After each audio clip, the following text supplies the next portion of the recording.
Hi guys, my name is Kevin Finney and welcome to my video log about students in the digital age. I've divided this presentation into three parts. Part one is the results of my teacher survey. Part two is the results of the student survey. And then part three is how I plan to use this information to better integrate technology into the classroom. So let's begin. I interviewed 4 teachers. First grade teacher, a third grade teacher, upper primary teacher, and a PE teacher.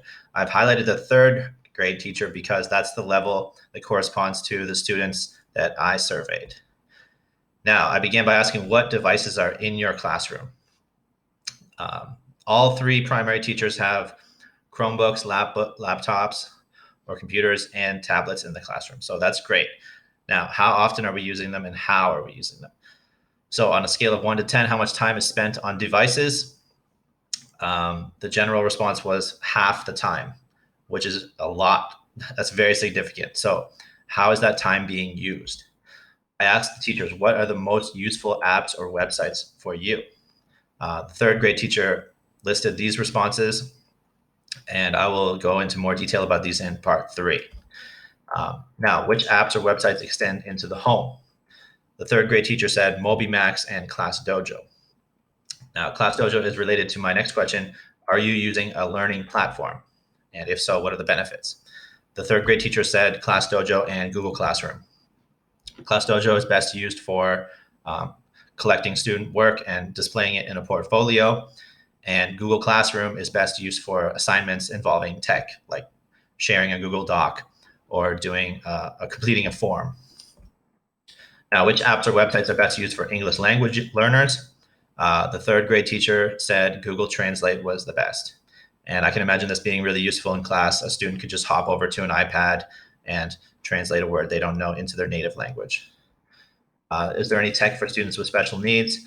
Here in Vietnam, we're still a little bit slow with recognizing special needs. So I'm not very surprised by these answers.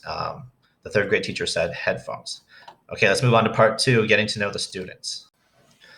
Okay, next I'm going to share the information from my student survey. So I surveyed a 4th grade class at SIKS school in Ho Chi Minh City, Vietnam, and I received 13 student responses.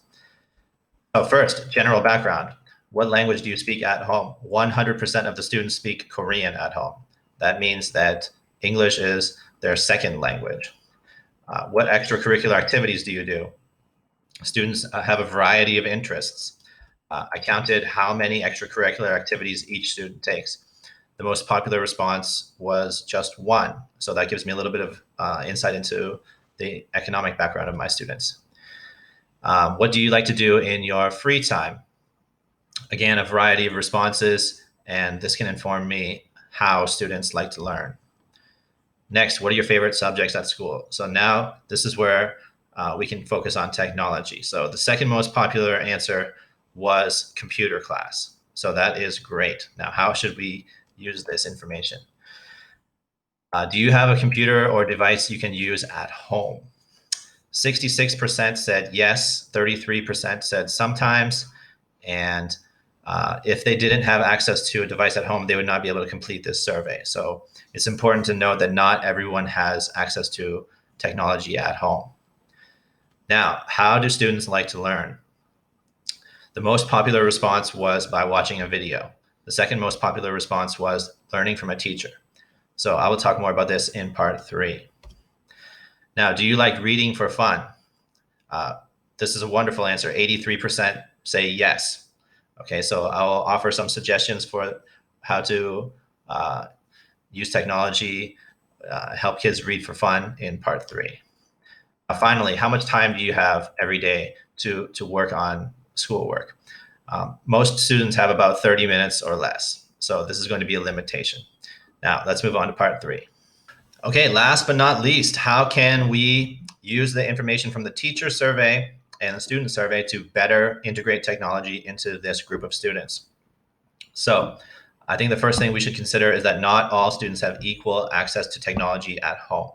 So technology enhanced instruction should be done at school to ensure equal access. If you remember, teachers I surveyed spend about half their time using technology at school. So this shouldn't be a problem. Next, how can we match the technology to the learning preferences of this group? So this group prefers to learn by watching videos and from a teacher. So these two can be combined. Teachers can use BrainPop. They can show videos to students individually or in small groups or as a whole class. Teachers can pause the video, ask questions. Students can ask questions. Teachers can guide discussions.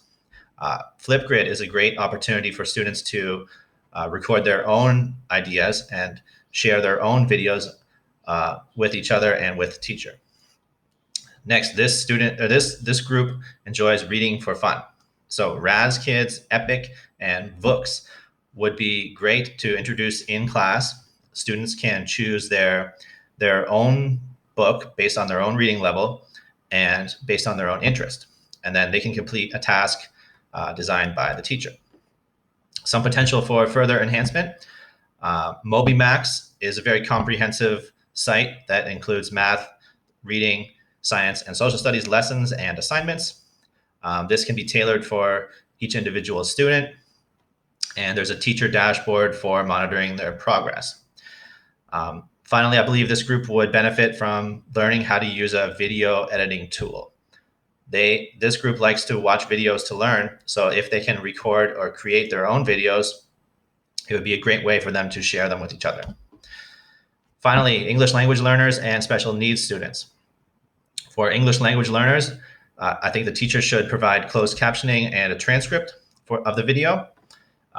During reading time, English language learners choose their own books based on their own reading level.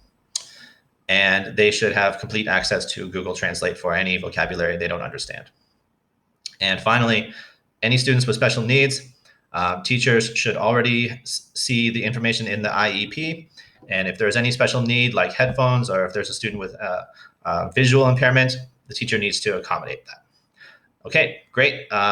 Thanks for watching and take care. Bye.